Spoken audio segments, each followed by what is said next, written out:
Following this week's inter-Korean summit between President Moon Jae-in and North Korean leader Kim Jong-un, U.S. President Donald Trump has been looking at the developments positively.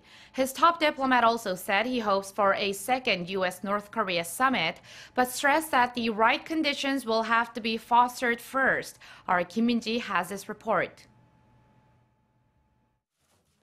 U.S. Secretary of State Mike Pompeo says a second summit between Washington and Pyongyang is in the works, but made clear that will only take place under the right conditions.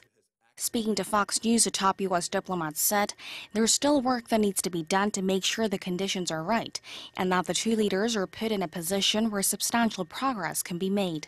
He added that he hopes to visit Pyongyang before too long to make some progress, and if that's the case, a meeting between U.S. President Donald Trump and North Korean leader Kim Jong-un will take place in the near future as well.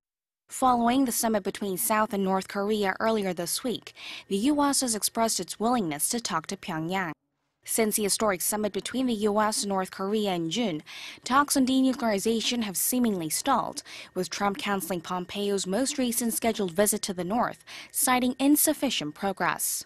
The U.S. has been demanding that Pyongyang put forward a list of nuclear sites and stockpiles, while the North wants to declare an end to the war first. In a separate interview with NBC News, Pompeo said that the two Korean leaders discussed denuclearization in a material way for the first time. Following the inter-Korean summit, the North Korean leader agreed to permanently dismantle key missile facilities in the presence of experts, and also its Yongbyon nuclear complex if the U.S. took corresponding measures. Pompeo said that important steps had been taken and that although much more work needs to be done, the U.S. has the patience and determination to achieve its aims. Pompeo has invited his North Korean counterpart to meet on the sidelines of the UN General Assembly in New York next week, as well as inviting other Pyongyang officials for talks with U.S. nuclear envoy Stephen Biegun in Vienna.